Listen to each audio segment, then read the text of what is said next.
Chapter 1. As I behold the dusty basement, I wonder if I made the right choice. The car crash was instant, at least. The angels don't exactly pay attention to why people die, but a semi barreling down a hill is usually because of failed brakes. He told me I could go see about the pearly gates or get reassigned. Apparently, accidents like that are a bit of a loophole. Also, apparently those isekai stories are a thing. There were a whole bunch of different worlds out there to send adventurers and such to, but I wasn't all that interested. That kind of thing is fun in a game, sure, but in reality, you only get one life. Or two, I guess? I was about to leave to talk to St. Peter when the lady angel presenting the options tried one more. It was to become a dungeon. I was incredulous, but also intrigued. How does one become a dungeon? Well, one gets hit by a semi, I suppose. But how does one actually be a dungeon? Would it be like Dungeon Man in Earthbound? It was such a strange option, and she looked so desperate to fill that position that I shrugged and accepted. I figured worst case, I'd end up back there eventually, and I could just head to the gates instead.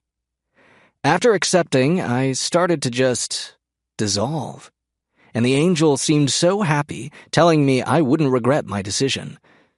She was wrong, as watching my feet fade away filled me with regrets pretty quickly.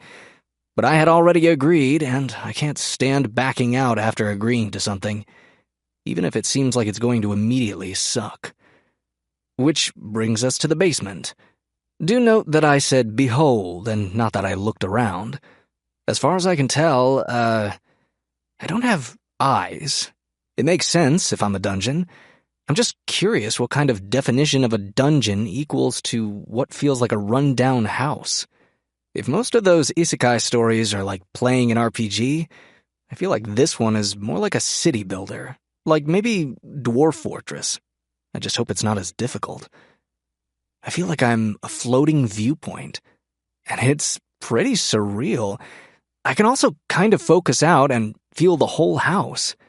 I even have a few little indicators for things. For one, I have denizens, which feels grandiose to call some rats and a bunch of spiders. I also have invaders in the form of roaches and flies.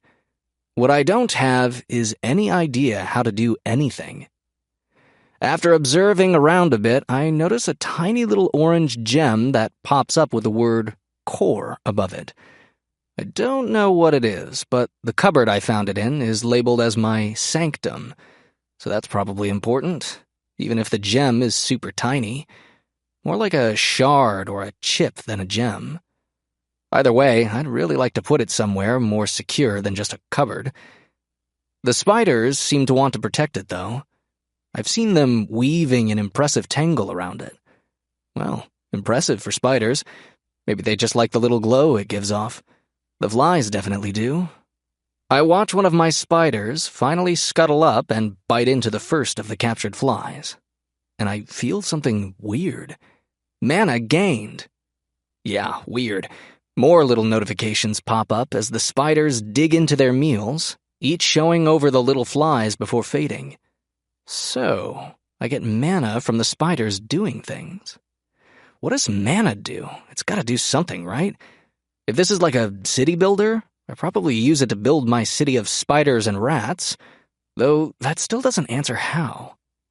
I try mentally yelling at the rats to do a backflip or file my taxes, but they ignore me. They do occasionally eat a roach, which seems to have more mana than a fly, but I get the feeling that's not saying much. I focus back on the spiders, since they seem to be actively, if accidentally, protecting the core. I notice one just starting to build a new web. So I try to give it a command. Hey, spider, weave a heart into your web instead of just being a circle. Whoa, that took a bit of my mana. Not a ton, but more than a couple flies would give.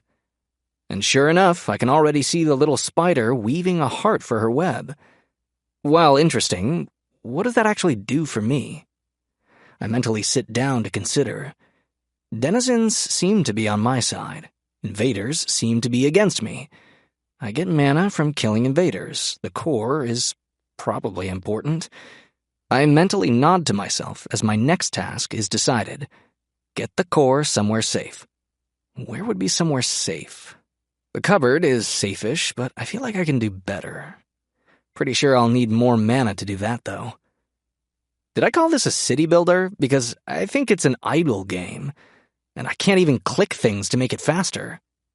I did find a few things of interest, at least. I found my spawners, I guess. There's a rat's nest in the basement, and the little room under the stairs leading to the second floor has a spider egg sac. I mostly discover them on my quest to find something to click.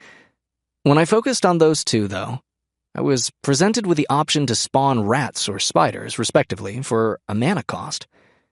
Spiders are dirt cheap, while rats are a bit expensive, at least at this point. I spawned one of each anyway, and after a little timer ticked down, a spider crawled out of the sack. Not a spiderling, but a grown spider.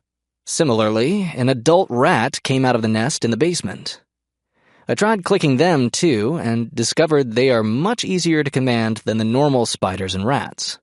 Looking closer, they're listed as Spider Scion and Rat Scion. So I guess I have kinda creepy little avatars?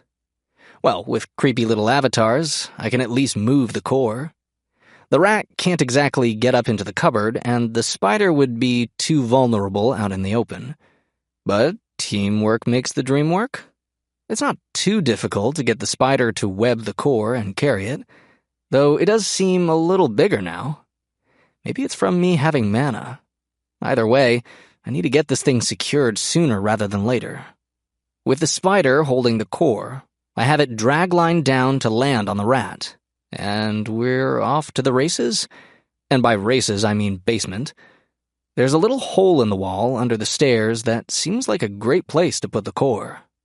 The rat can just barely squeeze into it, and the little space is about the size of my fists put together.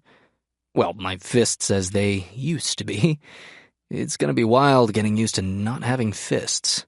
I even get the idea to have the rat gnaw a bit of wall from a different part of the basement to make a cover for the little hole. With the spider's webbing, the whole thing seals up, and you'd never know it was there. It even changed the title of the little space to Secret Sanctum, so I'm pretty proud of that. Seems like my mana generation has taken a hit for it, though. Probably because there's no little glowing source to attract flies. I found more things to click. Or rather, I have enough mana that clicking things actually gives me options now. Specifically, I can make traps. Or grow traps? I don't know what else to call it. When I click a door, I can make it have a squeaky hinge. Which doesn't sound like much of a trap to me. The description is interesting, though. Squeaky door. Detectability, moderate. Chance to trip, guaranteed. When opened, the door emits a loud squeak from poor hinges, alerting all denizens up to one room away. It's not like roaches and flies will be opening my doors, but for bigger stuff, that could be nice to have. I spend the mana to do it, mostly just because. I also set a rotten floorboard in the main room of the house. Rotten floorboard, detectability, impossible. Chance to trip, low. The rotten floorboard will snap under a careless foot, briefly immobilizing the intruder and alerting all denizens up to 2 rooms away. Playing with traps gives me something to do besides just spawning more spiders and rats. Only the first ones are scions, which kinda sucks, but the new ones are cheaper at least. They also seem kinda weak compared to even the normal critters. The normals seem to almost listen to them, though. I started having my spiders build webs around my various windows and other places flies could get in, and the normal spiders seemed drawn to them. Similarly, I had my rats actively patrolling for roaches, and the normal ones started frequenting those areas more, and so ate more roaches and got me more mana, which I've been spending on upgrades for my rats and spiders. Well, upgrades on their spawners at least. For the spiders, upgrading the egg sac seems to just make more egg sacs, which will passively spit out more spiders over time. With the various entrances mostly covered, I set a few of my spiders to just webbing up the basement, which the normals seem to take to with gusto. Anyone arachnophobic is going to stay well away from my basement. They even register as a swarm now, instead of individual spiders, which is encouraging. I've only been able to afford one upgrade for the rats so far, though. As far as I can tell, it just spawns slightly tougher rats now, which is fine. It's not like roaches are dangerous to them. Oh, that could be, though. Someone just knocked.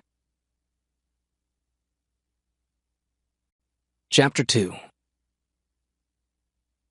My front porch has felt fuzzy to me ever since I got here. Maybe it's technically outside my borders.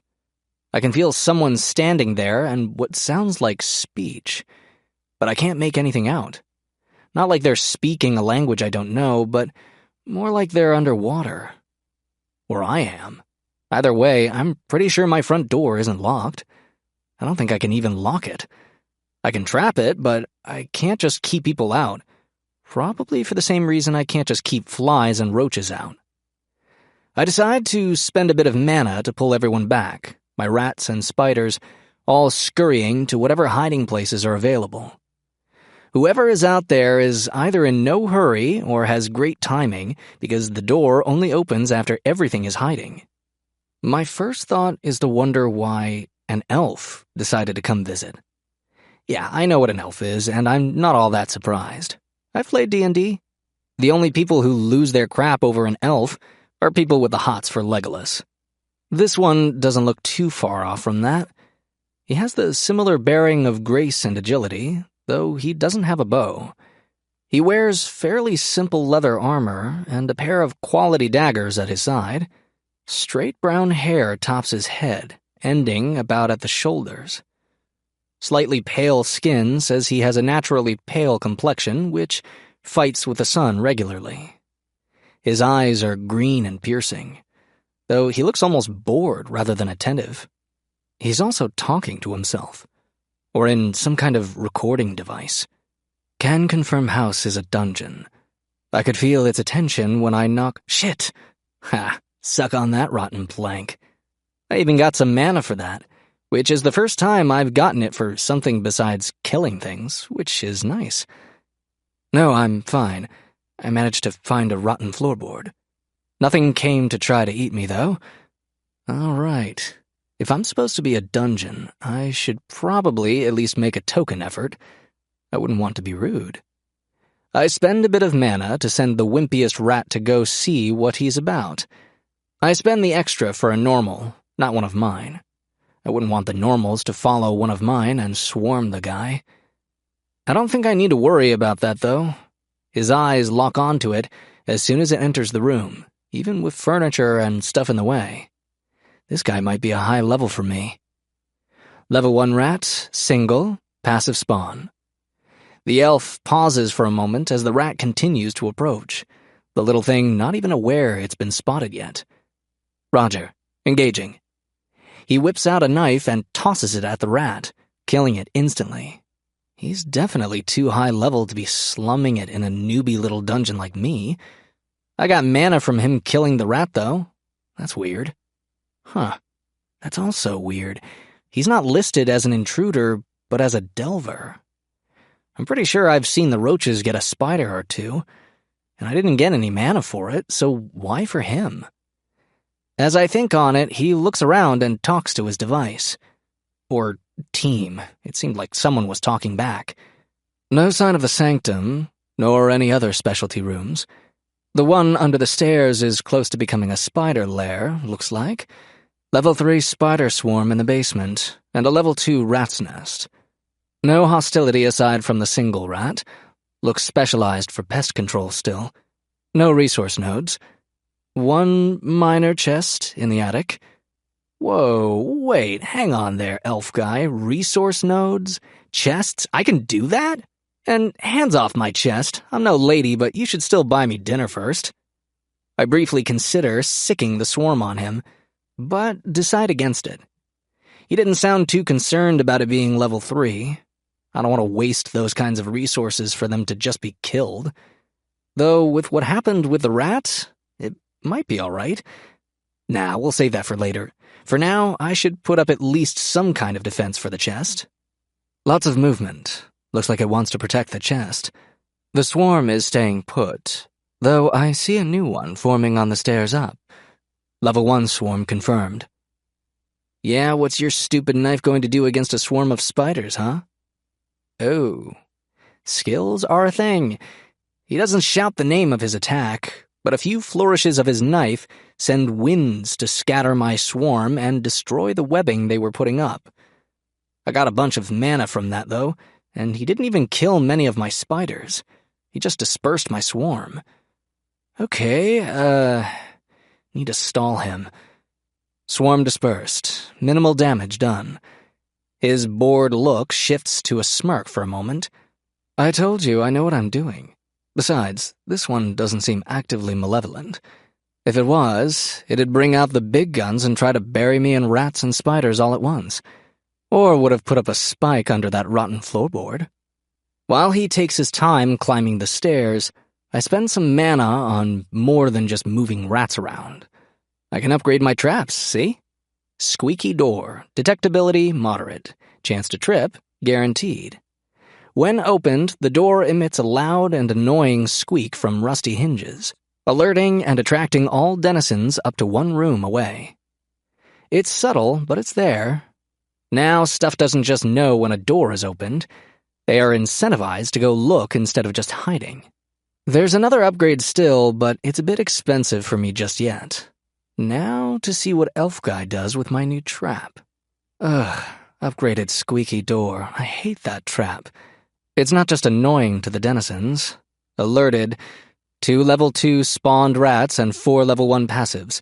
Engaging. He pulls out 2 knives, and I'm worried he's just going to do the same to my rats as with the spiders. Or even with that first rat. Thankfully, it's either on cooldown or he just doesn't want to expend the effort. He still takes out each rat with a single attack, but my brave little rodent soldiers do their job of slowing him down a little.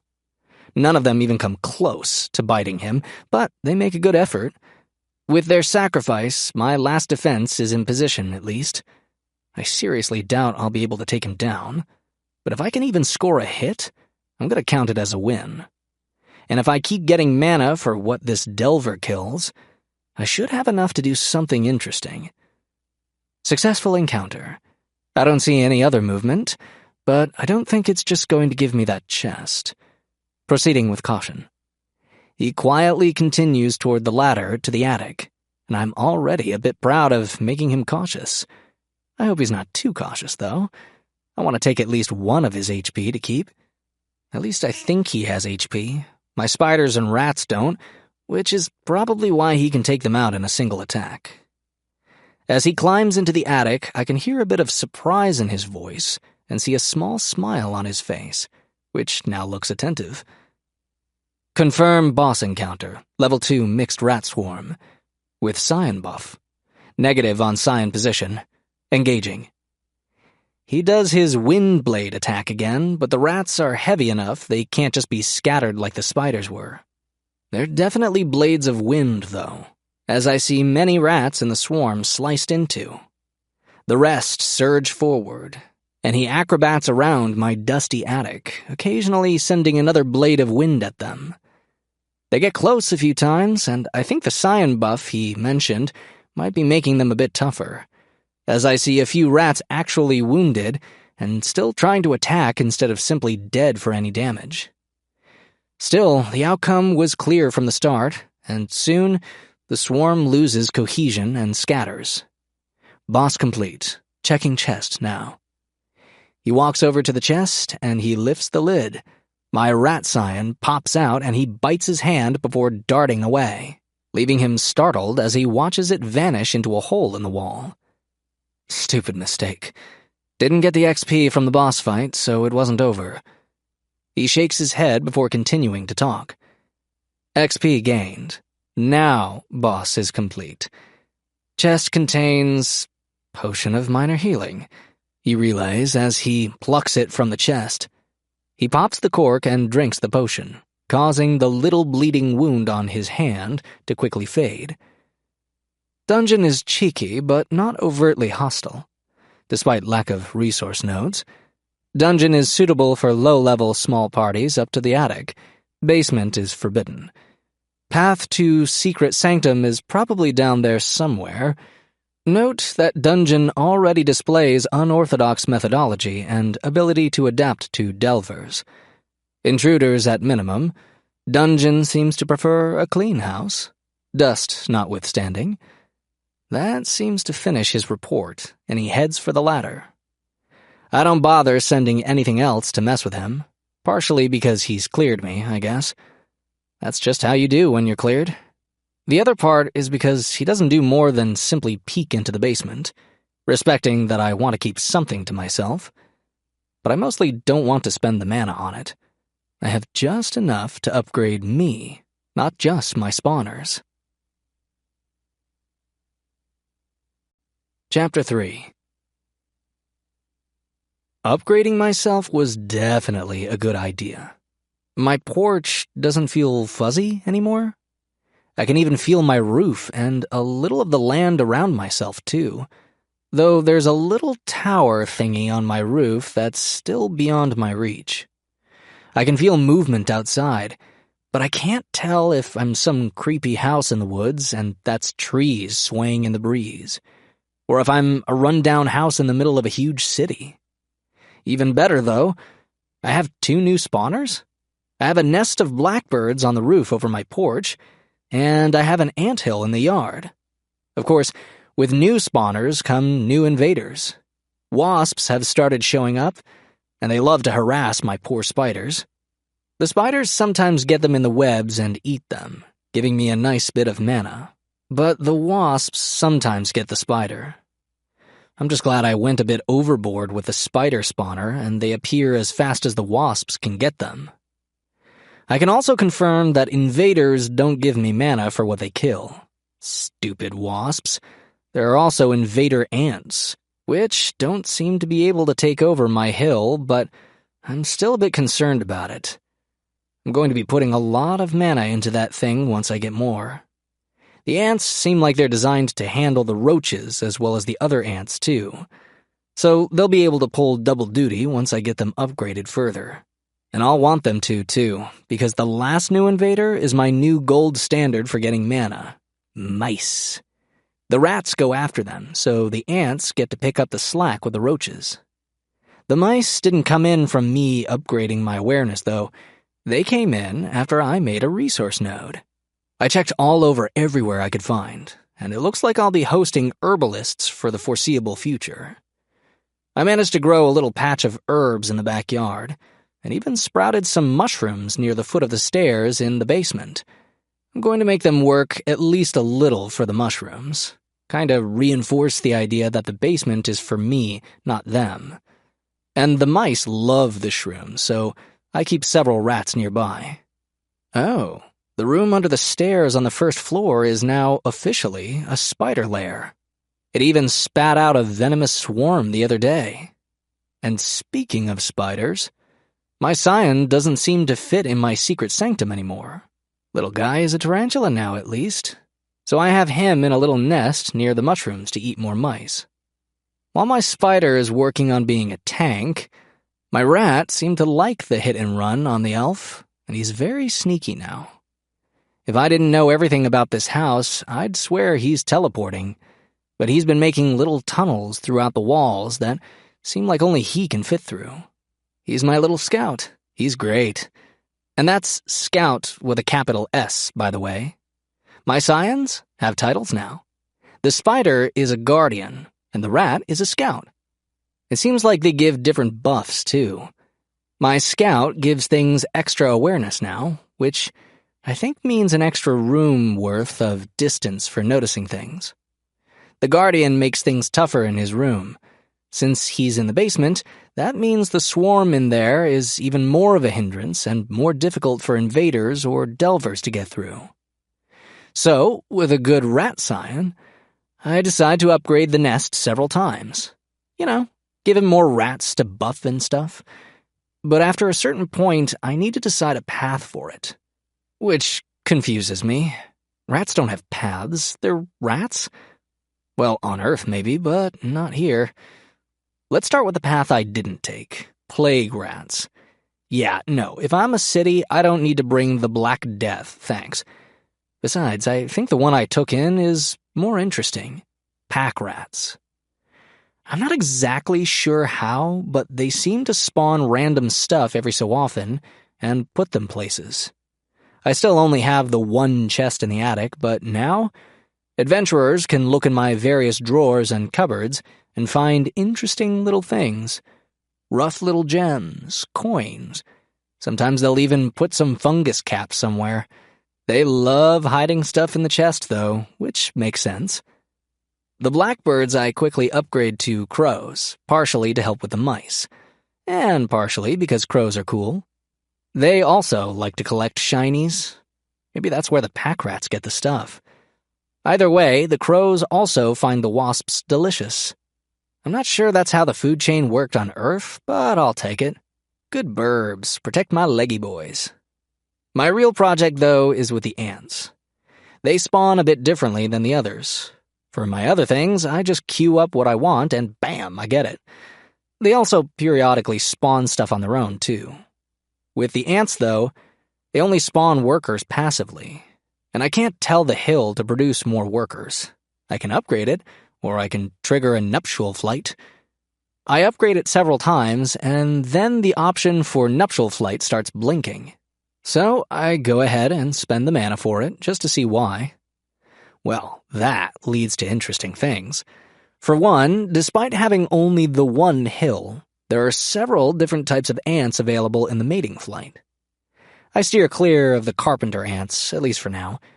I wouldn't be surprised if they can do actual carpentry eventually, but I'm just a house right now. I don't need ants chewing through my wood to find a place to live. The option that sticks out to me, however, is the leafcutter. That's the ant that farms fungus to eat, and I think that'd be a cool one to use as my guardian. Army ants and fire ants could be interesting for offense, but I like me some defense. I have her hitch a ride on my scout down to the basement, and he stops by the mushroom patch for her to get a bit of the mycelia. I had honestly expected her to just suddenly have a little bit of fungus to grow and nurture, but that works for me. I'll bet those mushrooms attract delvers almost as much as they attract mice, so I definitely want more of them. She's a pretty attractive queen, too. She puts her little bit of fungus next to my core, which is looking about like a marble now, lays her eggs, then heads out to forage. I mean, I guess she's safe enough in the house, especially after I told a few spiders to watch over her. Only the flies seem interested in her, so the spiders were the obvious choice for protectors. She gathers a bit of paper to bring back for the fungus and sits down to just chew and process it. It's relaxing to watch her work. Oh, my crow sign says we have delvers approaching. Multiple? This'll be interesting. I didn't get a chance to do much outside yet, aside from the herb patch. I also wanted to get a chest in the basement, but was more concerned with getting my new guardian settled. Ah, well, they're here now. Chapter 4. I approximate a squint at the delvers my crow alerted me to. Is he sure they're delvers? They look like kids or maybe early teens. That awkward age that's old enough to get into trouble and young enough not to realize it. One looks a bit bigger and is green, so probably an orc or something. I can't tell if orcs here don't have tusks or if his haven't properly grown in yet. Messy black hair sits atop his noggin, and curious brown eyes look around. The other is also green, but is shorter. Like a lot shorter, probably a goblin. This one has longer brown hair and green eyes. Once they step onto my property, I listen in on what they're saying. The goblin looks nervous, but the orc is putting on a brave front. They look kinda dirty and poor, but seem mostly healthy. Are they from an orphanage or something? The nervous one speaks up. I don't know, Freddy. Are you sure this is a good idea? Sure it's a good idea. I saw the inspectors check this place out. It's definitely a dungeon. Doesn't that mean we should stay away? I'm with the scaredy cat on this one. Dungeons don't seem like the kind of place for urchins to play. No. If it was a big established one, yeah, but this one's fresh. Old Stuyvesant said he'd apprentice anyone with an ounce of magic if they could bring him some spell spores. And this is just the kind of place they'd grow, I think. But you don't have any magic, Freddy. The loudmouth just waves that off. But you do? So come on. A party has to help each other. Huh. That Freddy seems like a good sort, at least. I thought I was looking at a bully situation. But do these kids even have levels yet? Well, I still can't lock the door, so I guess they're coming in. They each ready their weapons, which are just 2 different sticks, looks like. Freddy there has a hefty stick. Not quite a club, but it looks like it'd be up to dealing with rats and spiders. The other kid had a whippier stick with a little shard of glass tied to it. I guess to act as a wand? I spend a bit of mana to send 2 wimpy rats to greet them. I don't want to overwhelm these kids just yet. It takes them a bit longer to notice than the elf did, but Wimpy's gasp alerts Freddy. The kid stands between his friend and the rats and yells at them, trying to scare them off. But these are my rats. They're not going to run off. They have a job to do, and they are going to do it to the best of their abilities. The 2 rodents scurry forward, and I'm just hoping the kids can run away before anything too bad happens to them. I didn't need to worry, though. Freddy would have a good golf game back home. He sends a rat sailing into the next room. Wimpy, however, points his wand at the other rat. Frost! The little thing ices up and decides that running is preferable to dying. Which is fine by me. I still get mana for them being defeated. Not just for them getting killed, which is great all around, really. There is a pregnant pause before Freddy whoops in triumph. Yeah, we did it! See? Your magic is good enough. Now we just gotta find those mushrooms. He looks around, obviously without a clue as to where they could be. He heads for a cabinet, and Wimpy calls out to him. Be careful. You don't know if it's trapped. It'll be fine, don't worry, he says as he opens it up. His eyes shine as he sees the silver piece sitting in plain view. Wow, a whole silver? We should come here more often.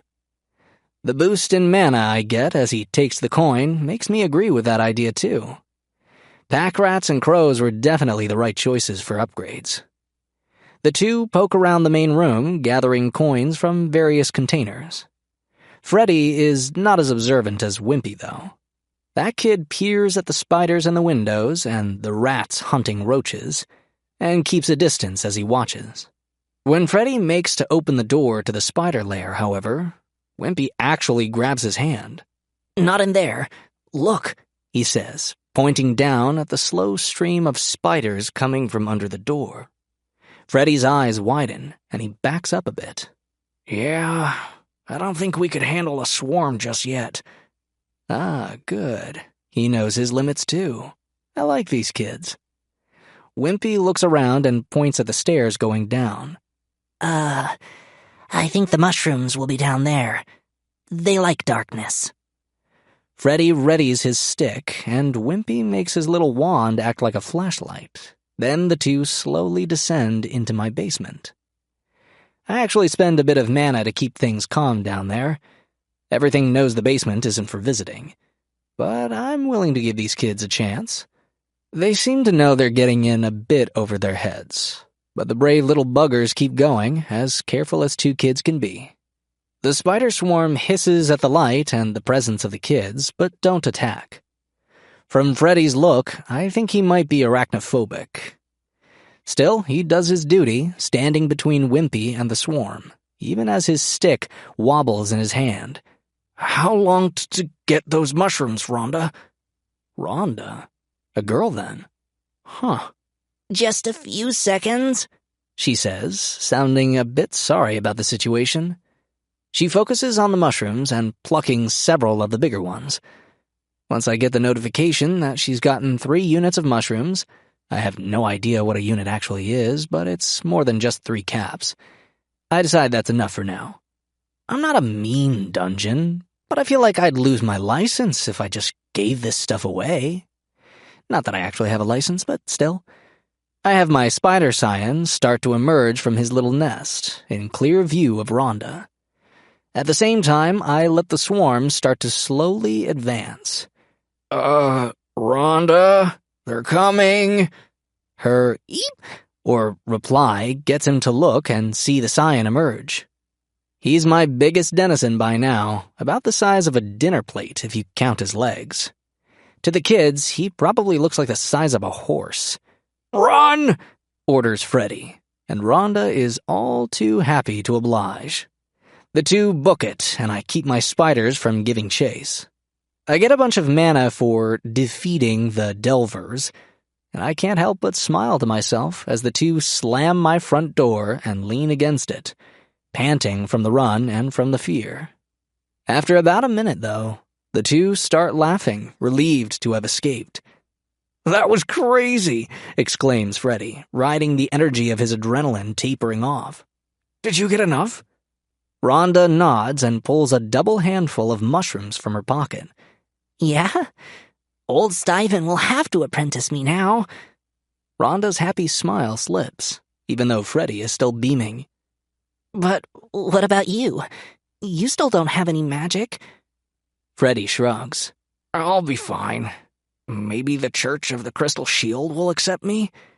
We got in and out of a dungeon, after all." Rhonda smiles at that.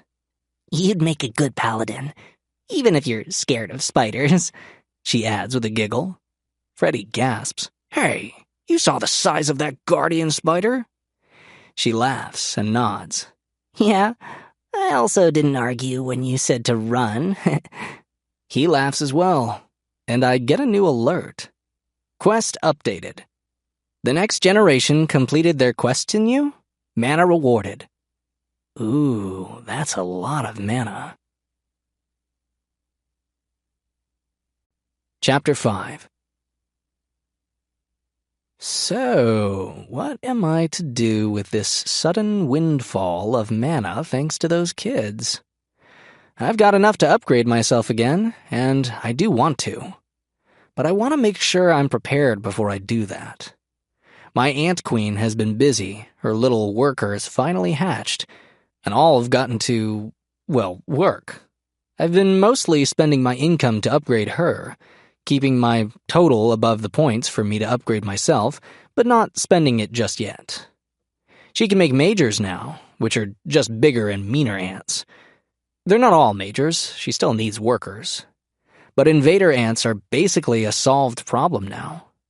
Her workers have been digging into the dirt of the little secret sanctum, as I want my large marble of a core to be beyond the reach of anything strong. Fittingly enough, the ants are hard workers, and the progress has been going pretty smoothly. A foot a day might not sound like much, but after a week, it'll take adventurers with picks and shovels to get at my core. Which makes me more willing to let delvers into the basement. I've even grown a new chest down there, too, but nobody's shown up to try to get it yet. My swarm is now level 5 and venomous, but I know it's only a matter of time before some strong delver comes to clear it out. There's even a magic dagger in the chest, so that's sure to draw someone. Also sure to draw delvers are the new mushroom nodes. With my queen around, I can put my new nodes in other little spots around the house for a discount. They're mostly in cabinets and cupboards and such, just a small patch for the ants to feed from and for mushrooms to grow. I'm kind of proud of my little ecosystem. Oh, hey, Elf Guy's back. Maybe he wants that dagger? I focus in on him as he does a loop around my yard. Dungeon has expanded since last inspection. Crows refuse to shut up. Good crows. Patch of herbs in the backyard, not high level. Birds upgraded to crows. Anthill appears heavily upgraded, but no obvious signs of ants outside. Appears dungeon prefers to focus on interior at this time. He gathers a bit of herbs from the patch before walking around to my porch and knocking. No movement inside after announcing my presence. Ah, so he could sense me shuffling my things around last time. He heads on inside and looks around the main room. Entrance busy with patrols of rats and small spiders. Dungeon not reacting to me this time. Maybe trying to lull me into a false sense of security. Spider spawner in the spandrel is now a minor lair. What? Spandrel? He face palms at whoever he's reporting to. That's what the little room underneath stairs is called. Speaking of rooms, still no sign of sanctum or other specialty rooms. He seems to do a double take as he glances at the stairs to the basement. Lesser chest in the basement, behind a level 5 venomous swarm with Guardian Scion buff. He gives a low whistle. Surprised it spawned a chest down there, though. Last time, basement was a clear no-go zone. May have moved path to secret sanctum. Ha, you wish, elf guy. I'm a smart dungeon. He starts to poke through my various containers, pocketing the loot and getting me a nice bit of mana in the process. Container loot above average for level, to be expected with both pack rats and crows. I can sense several small mushroom nodes scattered throughout the house, so probably leafcutter ants as well. Dungeon seems to prefer to be cooperative, though not a simple toy box. Rat swarm upstairs, still level 2. Most of house, still recommended for new adventuring groups. We'll examine basement to investigate report of orphans having been down there. From this growth, someone has definitely been in here. I should have expected the kids would talk. They seemed really excited about those mushrooms, so someone would have asked where they got them. I hope those two were able to do their things. They seemed like good kids. Elf guy cautiously descends the stairs, and I make a note to put a rotten floorboard or 5 for next time. Confirm spell spore mushrooms just past landing in the basement. Guardian spider nest nearby, and venomous swarm as well. Dungeon could have easily finished the kids off. His eyes lock onto the chest in the back. Chest contains a magical weapon. Permission to retrieve. Acknowledged. Engaging. Oh, he does want the toy? I spend the little mana it takes to alert the swarm and the guardian spider. Tiny, as I like to call my spider bro now, is definitely bigger than any spider back home could ever dream of getting. About the size of a cat. His aura not only makes the spiders nearby tougher, but also makes them do more damage, too. Nothing personal, elf guy, but you gotta pay the toll if you want the goodie box. Deliberate pincer maneuver by the spiders. Dungeon definitely could have kept those kids if it wanted. He smiles and pulls his daggers. This is gonna be fun. He decides to engage my scion instead of the swarm first, probably because with all the webbing around, he wouldn't be able to acrobat around like in the attic. He stabs poor Tiny, but the little guy seems to be able to take it. He webs one of the elf's feet as the swarm closes in, but that grin of his stays on his face. He kicks Tiny back and pivots on his stuck heel to unleash those wind blades of his at the swarm and the big mess of webbing. There are too many spiders for him to keep them all away, though, and he gets many little bites. I can even see the little poison effect floating over his head now. It doesn't seem to have dampened his spirits, however, even as Tiny jumps onto his back and sinks his fangs. Is he going to leave soon? I kinda like the friendly rivalry we have. I don't want to accidentally kill him. Shadowblade. Oh, I didn't need to worry about that. He seems to melt into shadow before flashes of steel permeate the room. And he even kills Tiny? No! My swarm is done too. I wish I still had eyes to glare at the jerk who killed my Tiny. Woo! Boss encounter finished. Confirm use of Shadowblade. Basement is for high-level solo or medium groups. Grabbing loot before Scion responds. Wait, responds? I focus on my spider lair while the elf guy opens the chest to get the coins and dagger, and sure enough, I see a little portrait of Tiny with a timer counting down. I look over at my mana for that fight, and if I had a jaw, I'd need to pick it up off the ground. That's a ton of mana from that fight. Elf Guy drinks one of his own potions as he ascends the stairs, and I let him go. I still feel a bit sore about him killing Tiny, but at least the little guy will be back before too long. As the elf reaches the knob of the door, he pauses and glances back into the room. Don't spend it all in one place. I'd hate to lose a dungeon like this. Wait, lose? Chapter 6. I'll admit, Elf Guy shook me up with his cryptic parting words. Well, at least it seems to confirm that my core and my sanctum are important. Definitely keeping it a secret for now. Some of his other words also make me curious. He mentioned other rooms. Other rooms like what? If they're anything like the sanctum, I'll probably want to keep them secret too. And if they're anything like the sanctum, the room can be tiny. I set my queen to digging out a few extra chambers for me and to keep expanding the sanctum. The core is about the size of a golf ball now, so I can't get complacent with the chamber it's in. I wouldn't want it to get stuck. It actually doesn't take long for the first chamber to be finished, and when I focus on it, I see a couple of interesting options: library and lab. How's that supposed to work? Well, no time like the present. I designate the first chamber as a library, and it pops up as a secret library. Cool. A small scrap of paper also appears. I focus in on it as I wonder what it does. What's this? Oh, it's like a little notepad. Erase? Ah, good, that worked. I don't exactly have enough paper to just go putting useless questions like that on it.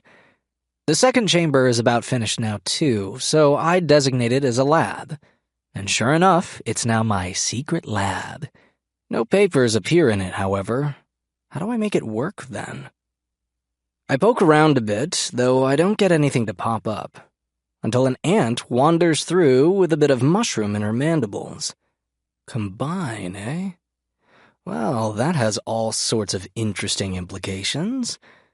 I tell the queen to send a few workers to get some of the herbs from the patch and a bit of the spell spores, because I think it's experimenting time.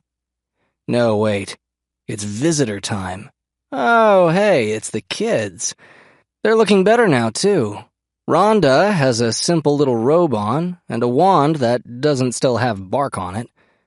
Freddy has some clothes on that look similar to denim, and a little wooden shield to go with his club.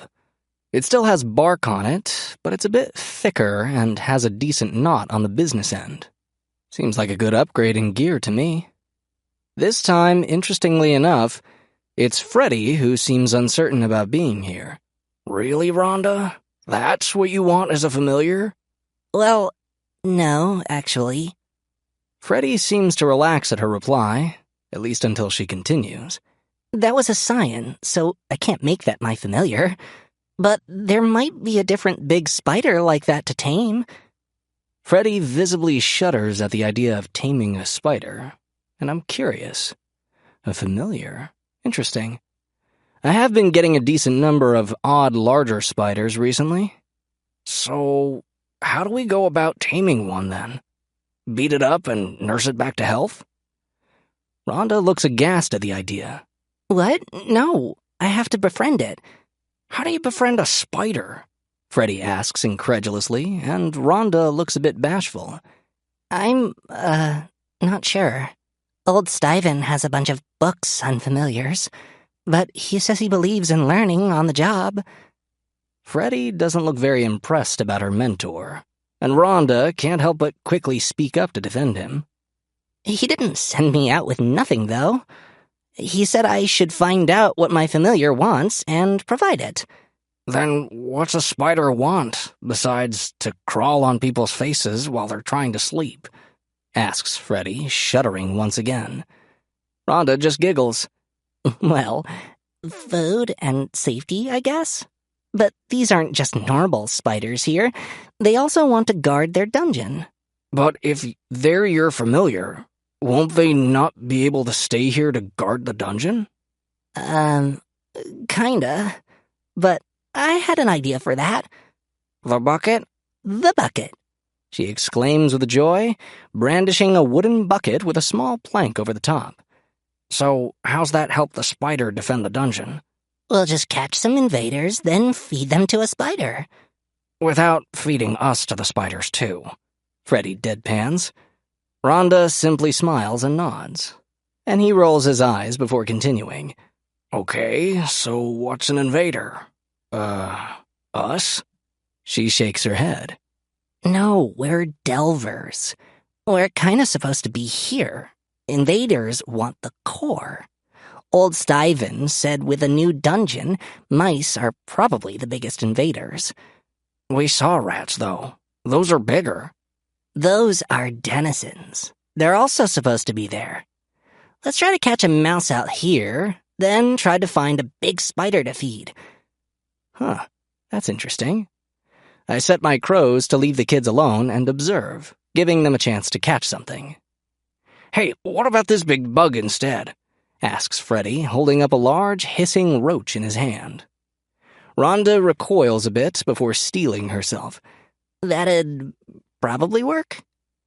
With that, she removes the plank and Freddy plops it in the bucket. I mentally shrug and leave them to their hunting because I can sense my 2 reagents are in the lab now. I even have a use for the scrap of paper in the library. Let me see. Ochre-dill and spellspore. Ochre-dill plus spellspore equals... ? Perfect. Hey, ants, come chew these 2 things up and mush them together. I'm amazing at science. A couple worker ants come to do my bidding, and they're soon chewing and mushing. It's taking a while, though, so I go see what the kids are up to. I never expected a bucket of roaches and mice to be so easily identifiable by the sound, but it is. The kids look pretty proud of themselves, too. So we have spider treats. What's the next step? Asks Freddy, seeming a bit more at ease. Kid seems the type to prefer doing rather than just talking. But at least he's smart enough to know to follow a plan. Well, now we go inside and look for big spiders, and see if any of them are tameable. Freddy still doesn't like the quest, but he's not backing down. Good lad. Well, let's go then. He leads the way back to my porch and heads inside, casting a wary look at my various denizens. I have them stand down, despite the big bucket of invaders they have, and the 2 start looking around. What kind of spider are we looking for, anyway? I think I want some kind of hunting spider. Weavers are cool, but I don't want to have to deal with webs everywhere. So, how do we find one of those? Well, I'll be hunting, I guess? A hunter, eh? Well, the best laid plans of mice and men, as they say. Sure, I have a couple large jumping spiders wandering around, about the size of a hand. Those are probably exactly what she wants. But that bucket also gives me an idea to make their quest a bit harder. Don't look at me like that. I'm still a dungeon, not a supermarket. Or a pet store. I send one of my spiders to scurry through the room to get their attention. Then I send a couple more. They're kids, not the elf guy. I can't expect them to spot everything. Freddy is actually the one to spot the 5th spider I send through. Like that one? Yes, don't lose it, Rhonda says with excitement and dashes after the spider. They both try to be quiet, but have you ever heard a kid be fast? They can be fast or quiet, not both. Still, I get them to the kitchen, where my little trap is set for them. I do have a couple jumping spiders milling about, mostly because they hadn't wandered out after I sent them. The real fun is up on the ceiling. Adorable little newbies haven't learned the importance of looking up yet. Rhonda hands Freddy the bucket, who puts his club away to take it. Kid has a good mentor. If you have to choose between a weapon or your shield, take the shield. Rhonda removes the plank and levitates out a roach, trying to coax out one of the jumping spiders to come eat it. Freddy is keeping a lookout, but I don't think the kid has a great spot check, you know? On the ceiling, my little traps prepare themselves. Ogre-faced spiders are cool. They have the usual 8 eyes, but 2 of them are huge. Probably because they don't make normal webs and don't hunt normally like wolf spiders. They make nets, and they need those eyes to aim those nets. While Freddy is looking away from the bucket and Rhonda is distracted, one of the spiders descends, opens her net, and plucks a mouse from the bucket without being noticed. She returns to the ceiling and quickly enjoys her meal before preparing another net. Come on, tasty invader to eat, tries Rhonda, having little luck feeding the spiders. Maybe they prefer the mice? Suggests Freddy, even as another mouse is plucked from the bucket without him noticing. Rhonda sighs and returns to the bucket, tossing the roach back in and levitating out a mouse. I hope so, she says, sounding worried that her plan won't work. I know the jumping spiders do prefer the mice, but the ogres don't really care either way. The 2 young delvers return their focus to the jumping spiders, while another net plucks out a few roaches. The jumping spiders immediately notice the mouse, and the nearest one prepares to pounce. There you go. Eep! I guess she wasn't prepared for them to move quite that quickly. Probably fortunate for her that she was levitating the thing. The mouse is dispatched with a crunch and quickly eaten. And I can actually see a little bar over the spider's head starting to fill. It's working? Quick, give... Her excited face turns to one of confusion, then concern, as she turns back toward Freddy. Sitting on the bucket for stability, her drag line keeping her weight off it. One of the ogre-faced spiders is staring at Rhonda as she chews on a mouse. Freddy, starts Rhonda, not wanting to startle her friend.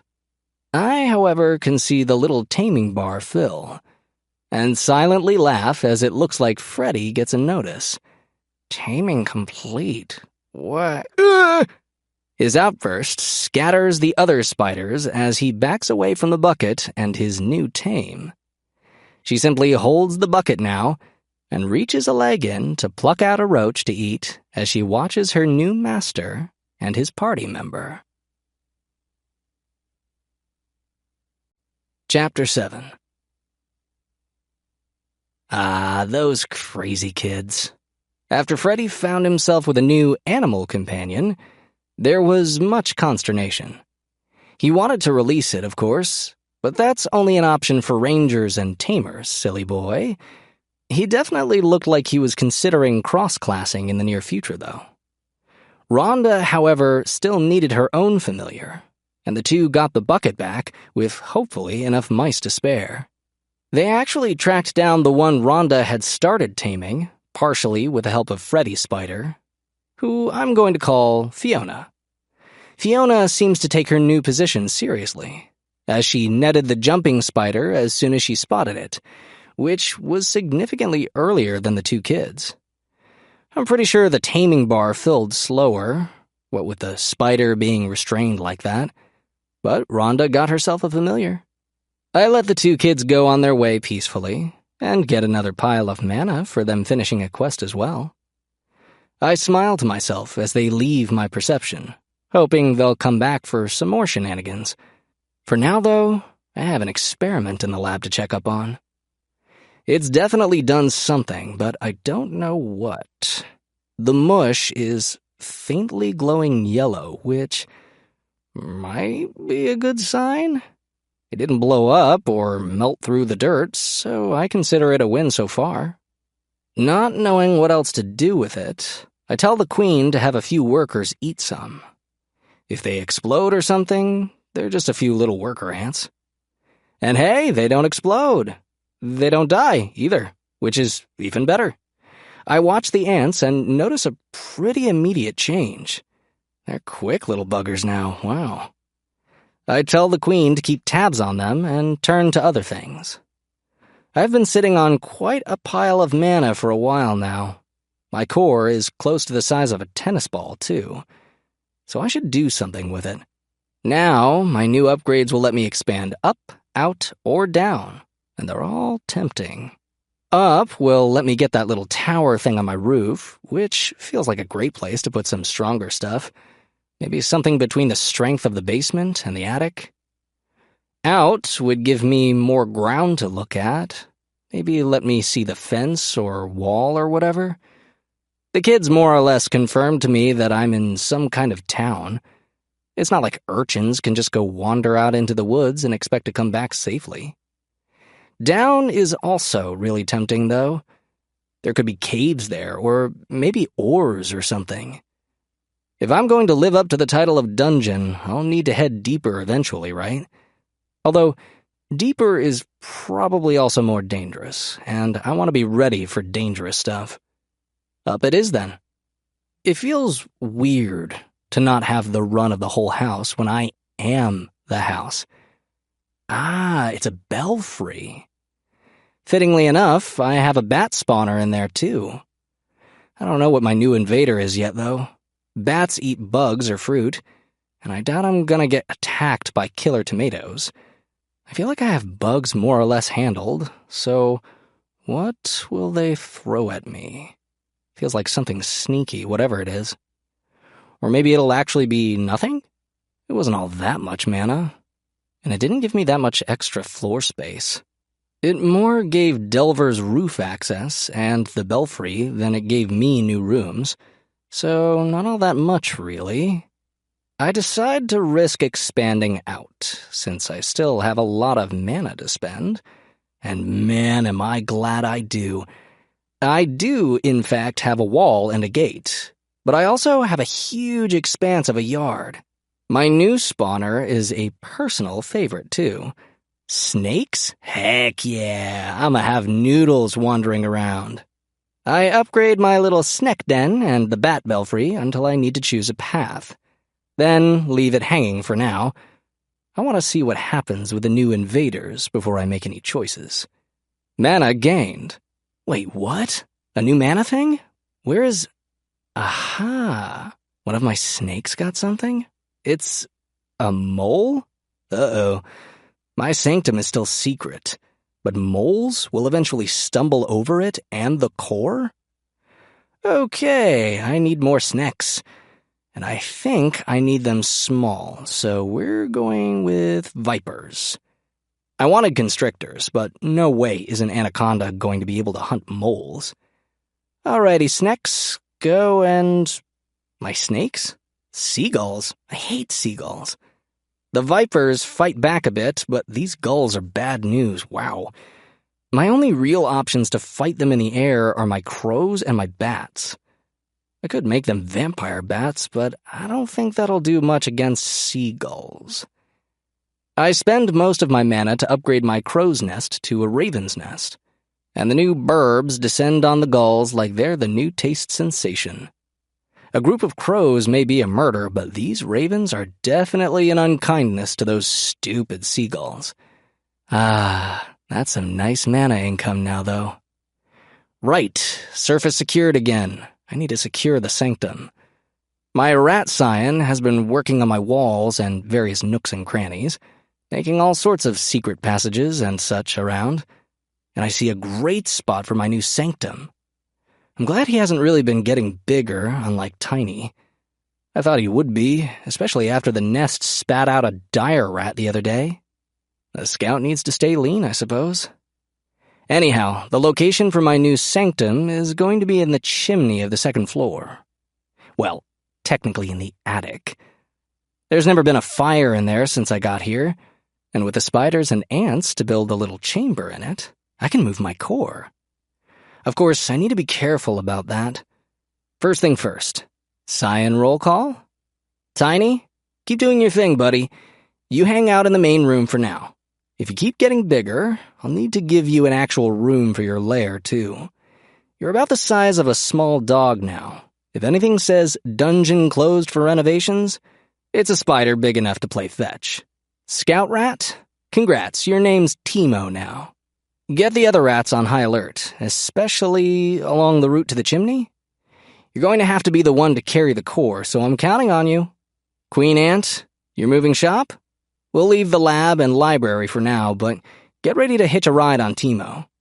Get as many majors as you can to eat the rest of the ball of go juice. Oh, and how are those workers? They're still speedy? Awesome. We need to get more of that stuff made, but later. Raven, Poe? You're my early warning and first line of defense on the surface. I don't expect the gulls will be able to do much, but keep an eye out. And if any Delvers show up, do your best to discourage them. I don't want anyone inside until my new secret sanctum is secured. At Cyan? Sleep tight? Not a whole lot for you to do right now, sorry. I'll get back to you. Fluffles, my new snake Cyan? I see that MP bar, mister. You're running escort with Teemo. Don't go burning me down or something. Okay, we all know the plan? Then break. Outside the new dungeon, the quiet port town can feel the shift in the activity of the old abandoned manor. While before the place had been almost welcoming, today it is not. People can see the ravens staring at them as they walk by and hear the occasional squawk of a seagull being intercepted as soon as it enters the grounds of the old estate. The representative of the Dungeoneers Guild stands at the gate, scribbling furiously as she takes down notes, her pointed ears occasionally twitching as she works. Suddenly, the mood seems to change, like someone flipped a switch. The ravens caw and relax, and the electricity seems to just vanish from the air. She notes that, too, for when the inspector next returns. It could be a sign of something having gone wrong. Chapter 8. Everything went right with the move? I even learned exactly what the go juice actually does? Well, almost everything went right. Let me explain. My ants started moving my core through the tunnels and toward the crack in the wall when a mole finally found the core. I tell you, at that scale, moles are terrifying. Queen, though, quickly rallied the troops to fend off the invader, and the little soldiers started zapping it. Lightning ants? Isn't that cool? Anyway, I only had about a dozen lightning majors, but with them, the normal ones, and Queen directing them in the fight, the mole barely even got to touch my core. It did take a tiny bit of my mana before they could push it back, but the affront of it touching my core seemed to send them into a frenzy. The lightning majors are all dead now, but that mole is also very, very dead. Queen got the ants moving the core the rest of the way, and Teemo soon got a hold of the orb and Queen, with Fluffles watching over them all.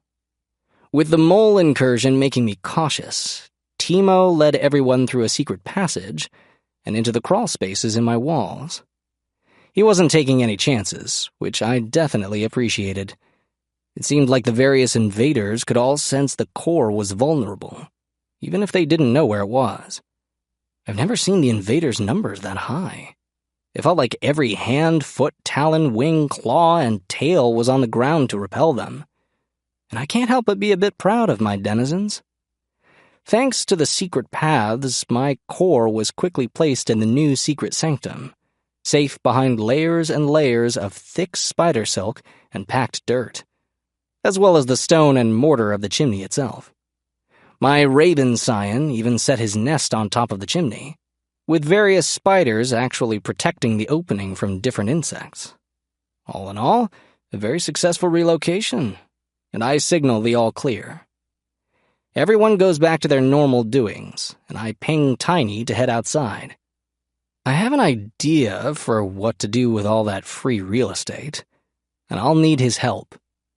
I also set my bats to be fruit bats. I want to make me some agriculture.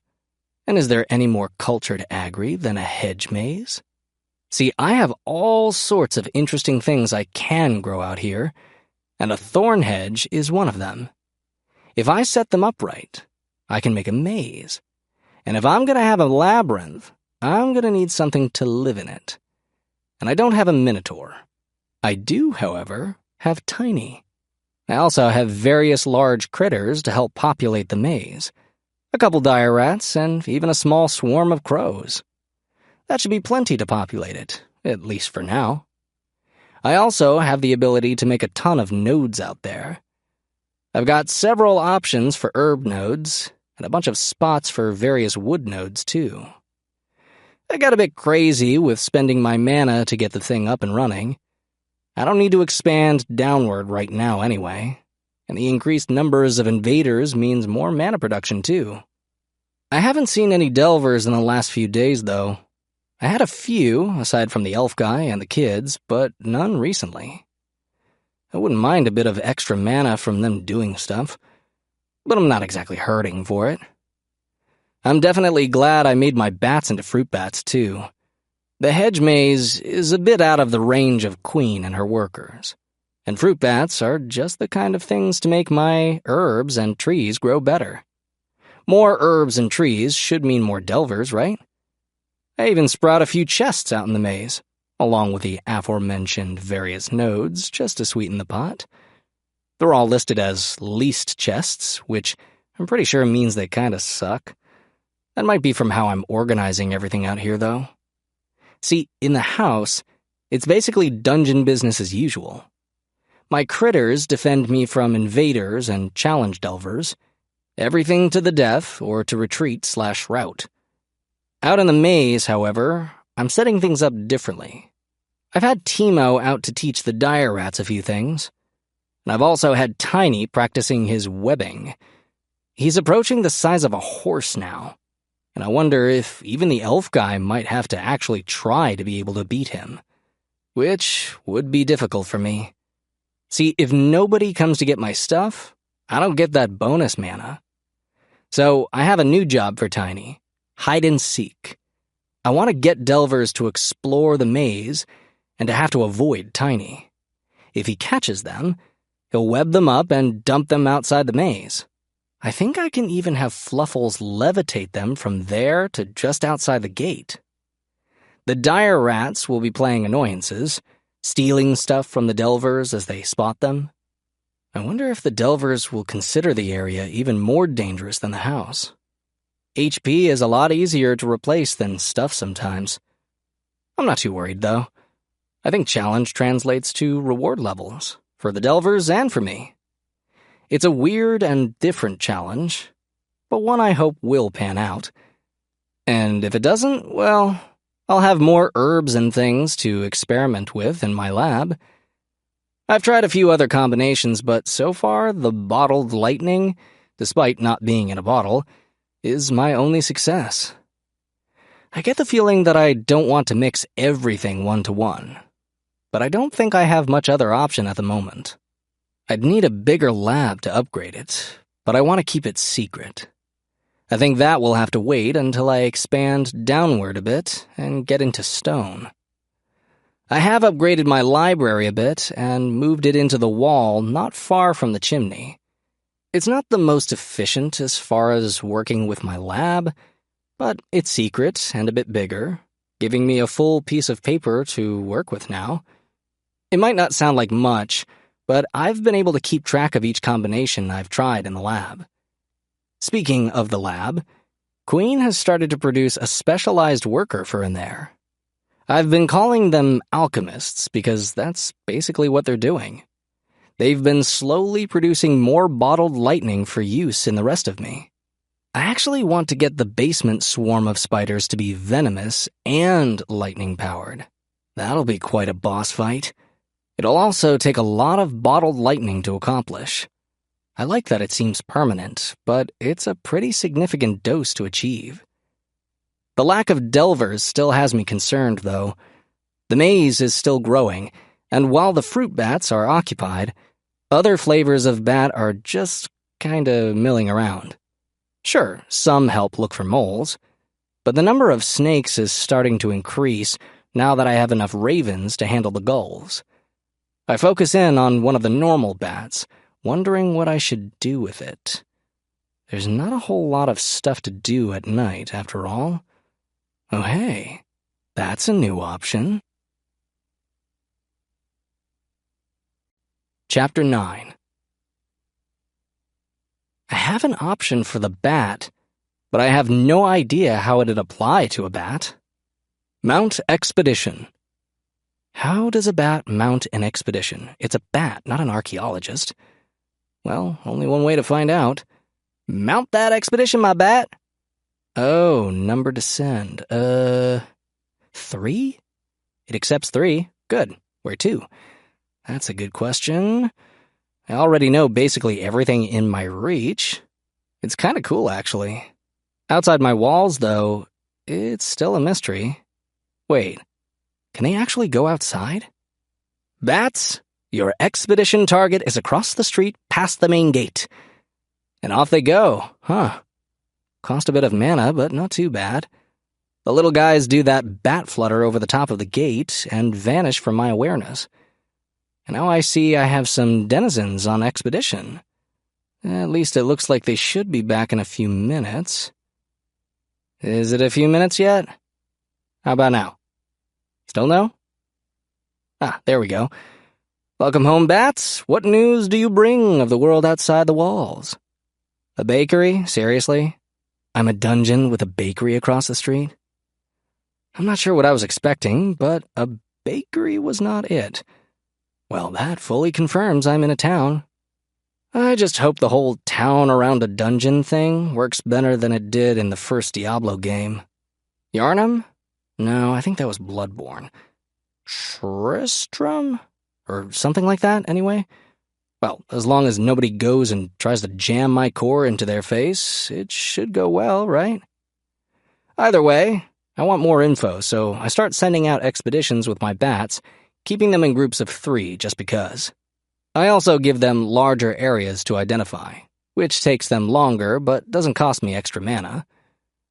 I guess it's because it technically leaves me vulnerable to have them out there for too long. Or leaves them vulnerable. While they explore, I look in on my library and see about sketching out a rough map. And immediately run into a problem. I can only put words on stuff in my library. Or numbers. Or drawings. Wait, what? How can I draw a lightning major but not a wall? Queen, do you have any ideas? Nah, she's busy organizing her ants and following the list of combinations on my paper. Do I need a map room? That seems kinda specialized. A whole room just for a map? None of my room options were for a map room. I focus in on one of the little chambers that doesn't seem to be in active use by Queen, and see what my options are. Armory is a bit beyond what I can actually use right now. Maybe if I get carpenter ants, I can give them little spears. Garden? Yeah, don't need that anytime soon. Prison? That sounds like it could be interesting, but I don't need another complicated project. I'm still growing my maze. Workshop sounds cool, but I still don't have anything that would work in it. War room? Why would I need a war room? What does a war room even do? I don't have wars to plan. I don't need to push figurines around a map? Is that what the war room does? Because a cartography room would be too easy?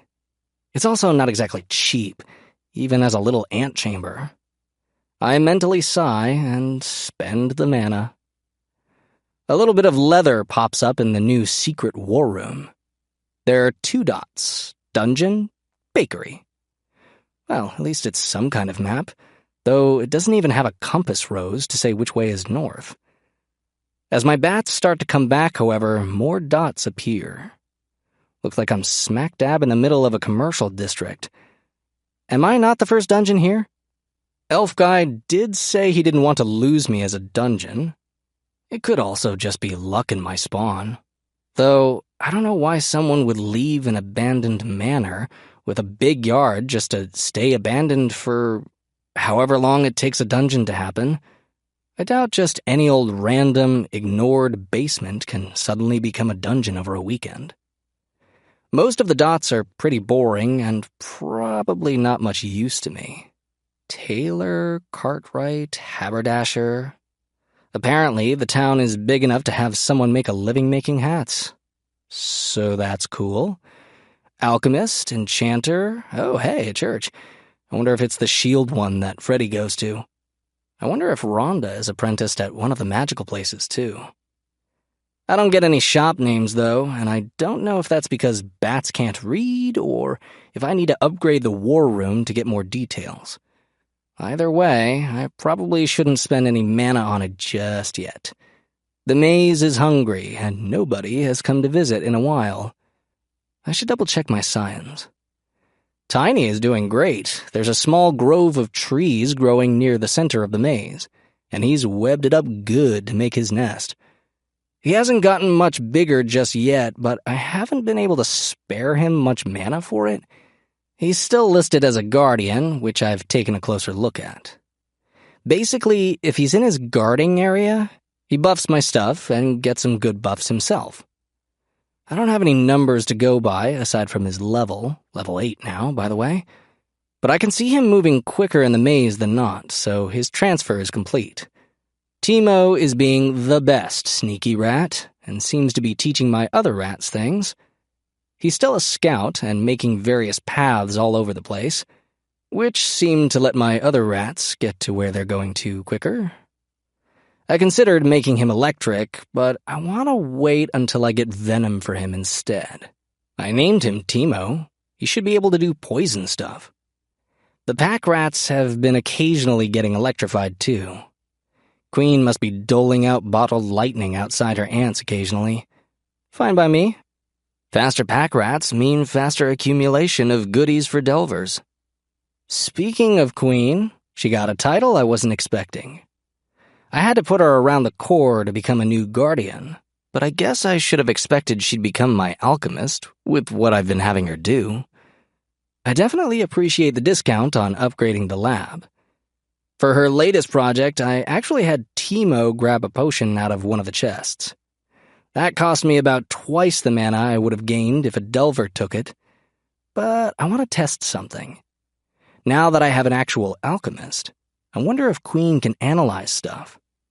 This trial and error crap is taking up way too much paper to keep track of. If I can get me some healing ants or maybe healing spiders, that'd be cool. It could even weave their own bandages. Poe is keeping a good lookout, and I might send him on an expedition come daylight.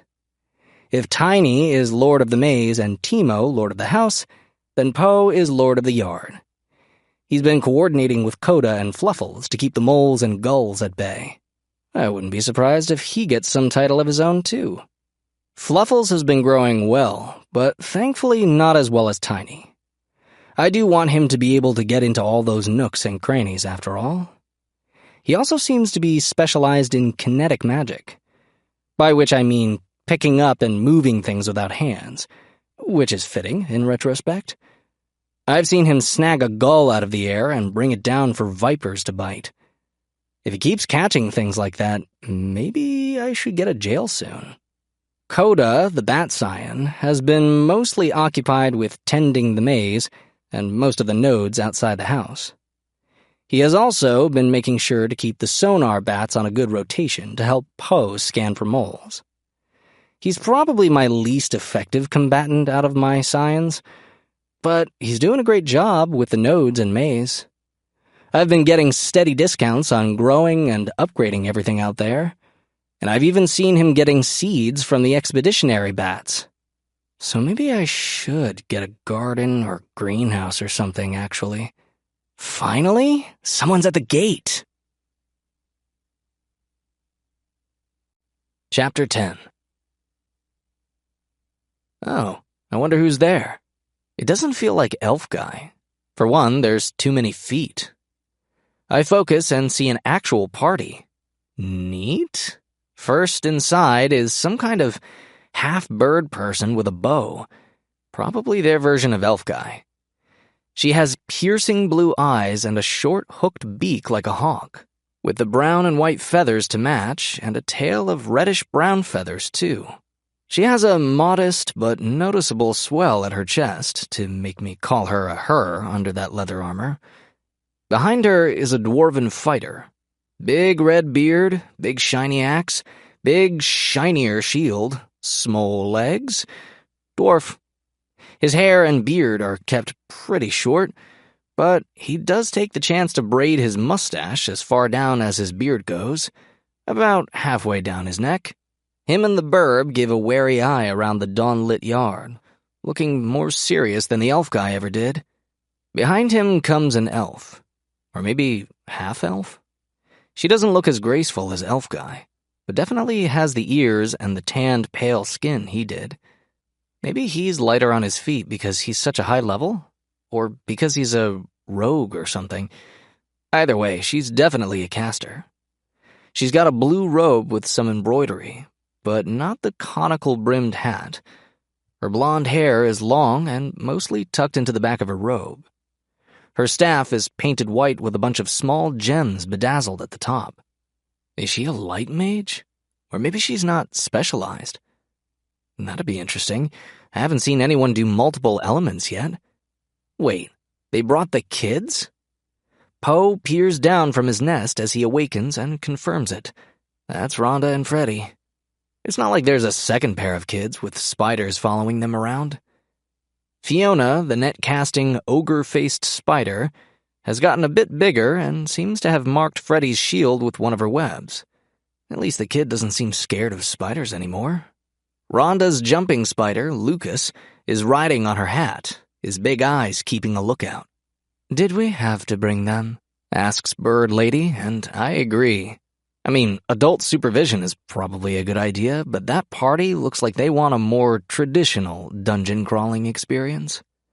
I don't think bring your kids to work day is a thing here. Hey, speaks up Freddy as he looks around. The only person who's been in and out of here more than us is the guild inspector. I mean, he's not wrong. The dwarf chuckles and motions for Freddy to stand next to him. "All right, laddie, you're our guide, so guide us. We're here to take a look around and try and see if what has happened to your dungeon between inspections. So, what do you say?" Freddy and Rhonda both look around, and their spiders do as well. Aw, they're so cute. I'm glad they got spiders. The kids have terrible spot checks. Fiona and Lucas have great vision. I just don't know if they can alert the kids to anything besides simple threats. Rhonda speaks up first. Well, there's a lot more activity outside than there was before. Last time, we didn't get the feeling of a dungeon until we went inside, but now we feel it passing the gate. Yeah, continues Freddy, pointing up. There's also birds and stuff now, too. Look at the size of that raven up there. All eyes turn to Poe, who preens himself a bit. No, I don't think you have a fan club, Poe. Well, maybe the burb lady. She's squinting at you. Raven Scion. Doesn't look hostile. You kids said they were all staring at people a week ago? Huh, I don't remember that. The kids do, though, and nod their heads. Yeah, one afternoon, the whole energy of the place shifted. It went back to normal, but people have been nervous ever since. Rhonda fidgets and leans out like she can see around the house from the gate. Should we look around a bit more outside before going in? Burb and Dwarf both nod at the suggestion, and the caster lady speaks up. All right, Ragnar and Freddy up front, Yvonne, Rhonda, and myself in back. Freddy looks a bit nervous about that, but doesn't make any moves to return to the back. Ragnar just smiles and nudges the boy with his shield. Don't worry, lad. If what happens, I'll protect you. It's my job, after all, he says with a laugh, which helps Freddy loosen up a bit. Now, I'm all for a nice field trip and tour, but I need some mana. Where's my weakest viper? Ah, there you are. You and a couple rats, let's give the party a nice encounter to gauge their skill. Movement, warns Yvonne the burb as she knocks an arrow and the front line readies their shields. Around the corner come my little chosen fighters. A level 1 viper and 2 level 2 rats. Pretty sure Elf Guy could handle that fight without even batting an eye. But the party seems to be taking it seriously. Or at least taking the viper seriously. "Leave the snake to me, lad. I can handle a wee poison. Keep the rats off our squishies, eh?" I? Freddy replies. I can practically see his training running through his head as he slowly advances. Looks like good form to me, but I haven't exactly trained with a shield. Fiona, net the left one. He hardly finishes the sentence before she does just that, immobilizing the one rat, though it doesn't look like it'll stick for long. Ragnar swings at the snake and misses, taking the counter on his shield and keeping its attention nicely. Freddy is luckier and hits the rat with his hatchet, before Rhonda sends a little icicle to finish the rodent off. Yvonne catches my snake with an arrow in the neck? Do snakes have necks? Not far below the head, and that seems to end the little noodle.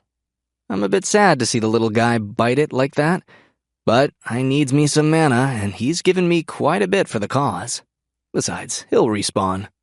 The other caster doesn't get to do anything before my rat escapes the web, and then escapes the encounter, giving me a nice bit of mana for the whole thing. Elf Lady speaks up. I sensed hardly any malice in that encounter. What do you think, Yvonne? No. If the dungeon was murderous, it could have sent far more than a weak viper and a few rats. Just the Raven Scion up there may be able to handle all of us. Oh, don't puff up at that compliment, Poe. You're probably not that tough. Though you are level 3. I think these guys are level 1. I still can't quite tell.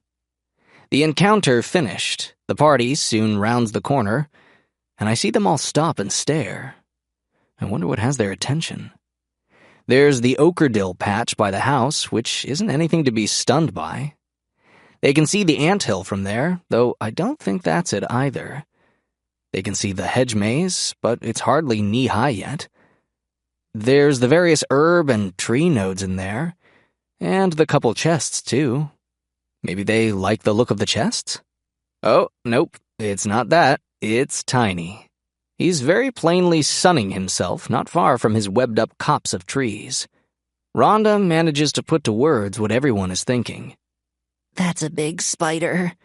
I think that's the one that was guarding the spell spores the first time, adds Freddy. Well, I dinna think your dungeon has gone murderous on you.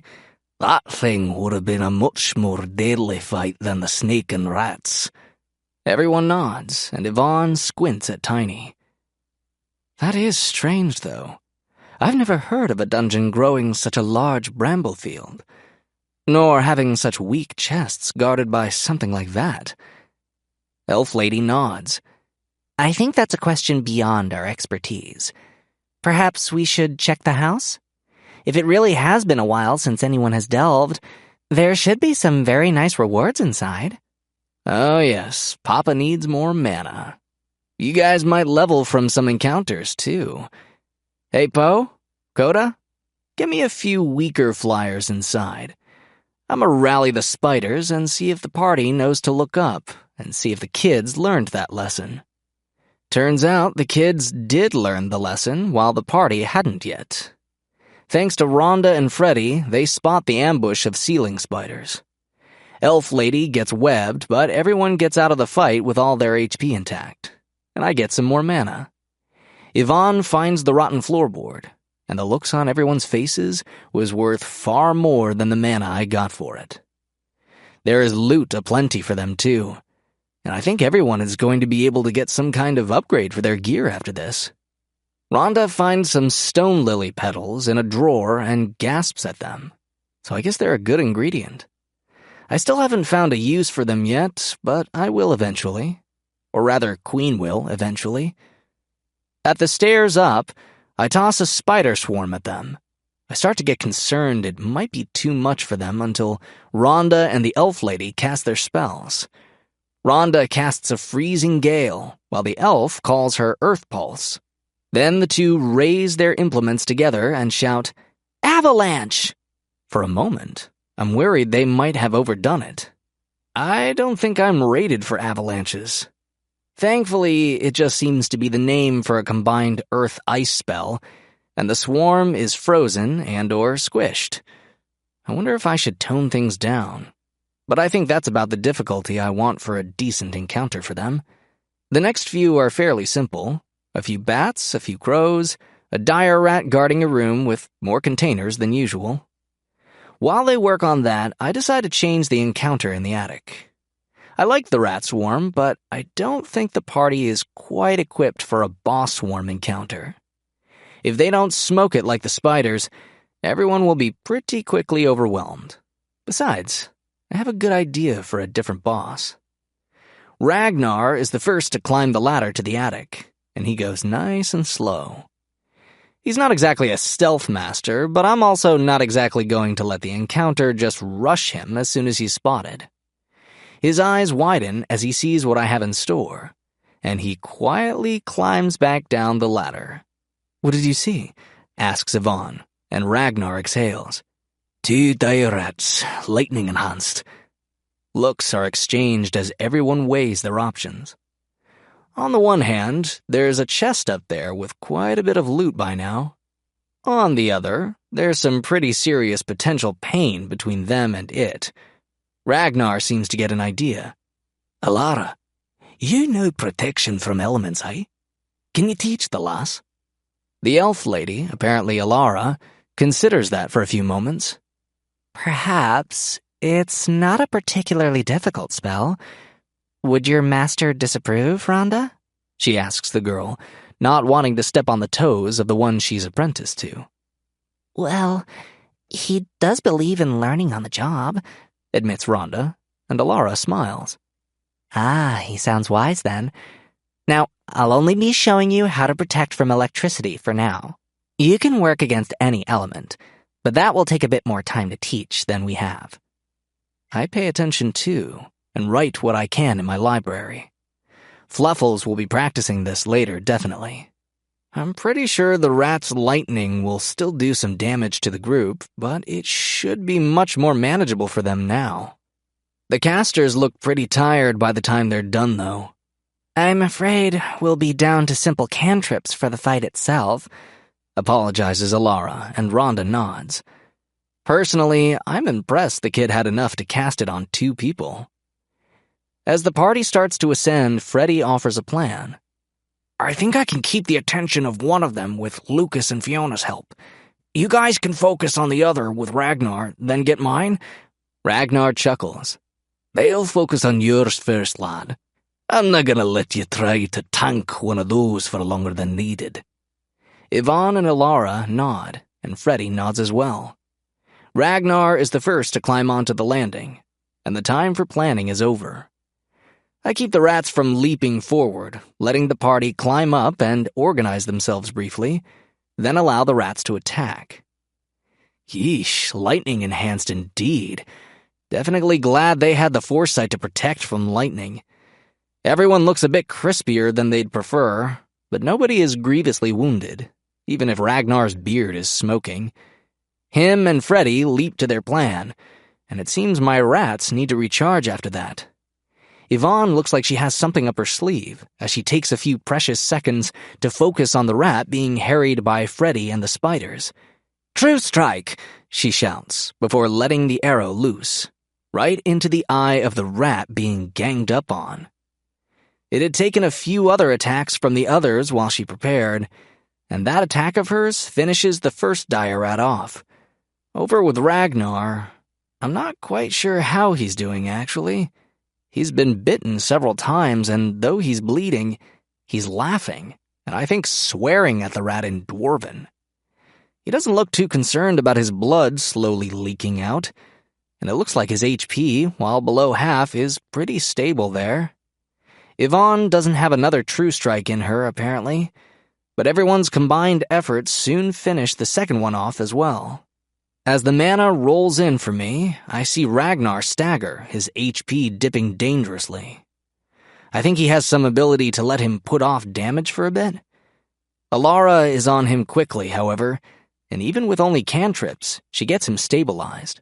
That was a good fight," he says, taking a seat on the floor, not even bothering with the chest. Speaking of, I make sure Timo isn't planning a hit and run on whoever opens it. I shouldn't have worried, though. Looks like he's in the maze, blazing trails for the thieving dire rats. Yvonne nods, cautiously approaching the chest. Good thing Alara insisted we bring our guides. I don't think we could have handled that on our own. The 2 kids exchange looks before Freddy speaks up. "I think you would have. Last time we were here, it sounded like a swarm was up here. And you guys haven't seen what's in the basement. This dungeon?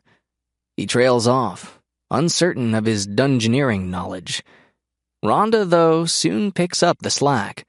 It doesn't do normal dungeon things.